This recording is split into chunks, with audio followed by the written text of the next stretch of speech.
Hi team, happy Sunday. I'm at home, and so if you hear my kids in the background, sorry about that. I wanted to talk to y'all about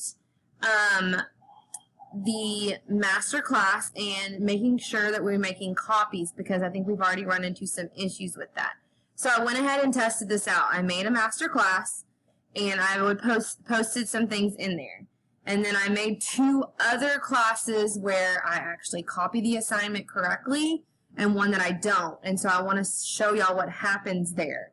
Okay, so here is the teacher end, and then I added my personal email over here on the student end, and I tested it out as a student and a teacher. Okay, so in my master class, I've gone through and I've created 2 Google Forms. One that I made in, this is supposed to say Drive. I did it really fast, but one I made just in Google Classroom, and then one I made in Drive.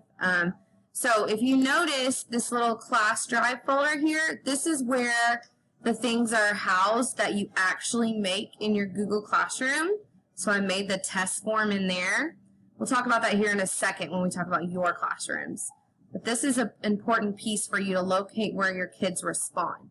So I've made a Google form that I actually made in the classroom by doing assignment and then pressing create form. That's what this one is right here. And then this one right here is one that I made in Google Drive and then attached. Okay. Either way, these are both forms that are in my master class. Okay. So whenever I came over to this classroom that I wanted to copy the assignment to, I've gone to classwork, I did create, and I did reuse post. Okay. So these are the 2 that I used. I reused post, but in this classroom, I made sure I checked this button and pressed reuse post and assign. This button is super, super important in this, okay? If you notice, this classroom, if I go to this class Drive folder here, these 2 forms have now made a copy and are now in this classroom. So the kids that are in this classroom's responses will go here, and they won't go back to the original master class. So making a copy is super important.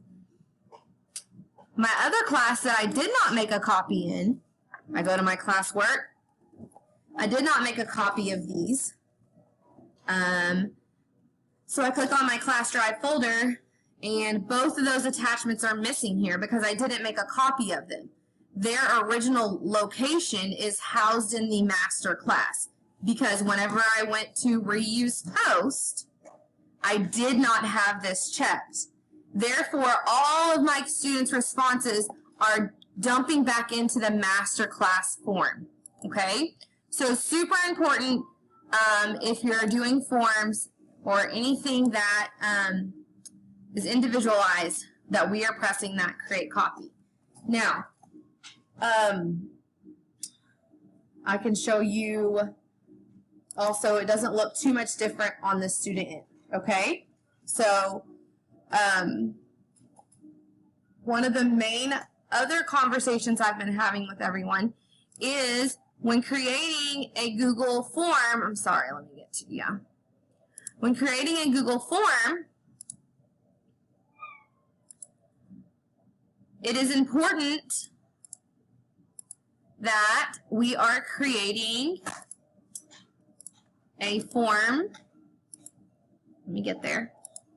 When creating a Google form, it is important to make it a quiz so it'll grade for you, okay? If you do not notice in the copy assignments class I have, it is set up to where it will import all of the grades. So whenever you go to your classes and you make an assignment, sorry for all the clicks, guys, and you insert one of the forms,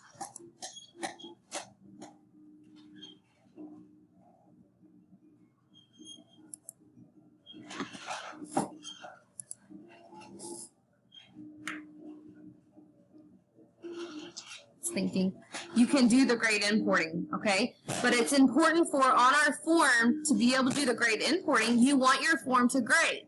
So a couple of the things that I want y'all to make sure you do whenever you are creating your Google form is, one, yes, it's going to automatically collect the email addresses if you check that. But let's go ahead and make sure we are adding a short answer for the kids to put their name.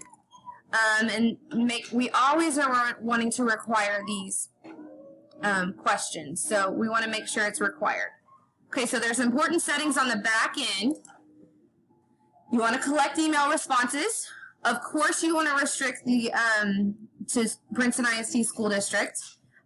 If it's a quiz that you want them to only take one time, limit response. If it's an assignment that you want them to go back and fix work, you don't have to check that. We don't typically want them to edit after submit. Now the presentation, show progress bar, that's nice. Shuffle order, maybe if that's a quiz, we can shuffle the order. And then last but not least, this is the thing, you need to make it a quiz for it to be able to grade it.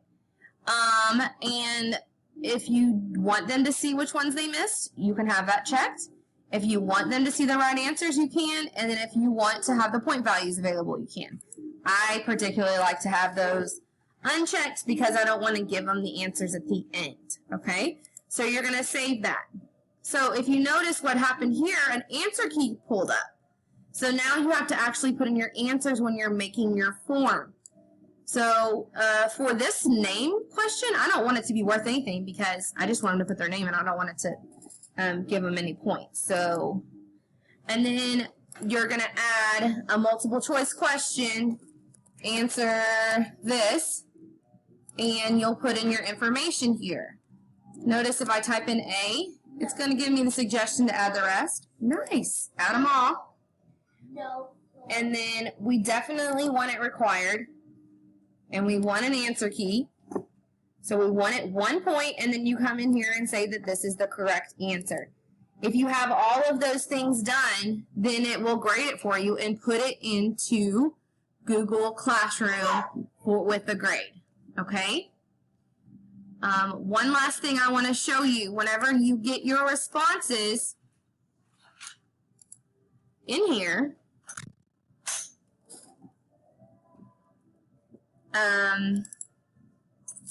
you can then look at your responses individually, or you can create a spreadsheet and it brings it up in a spreadsheet and you'll have everything here in a nice, so you'll have the timestamp, the email address, the score, the name, and then my answers to individual responses on a spreadsheet. Okay? Good luck, and let me know if you have any questions.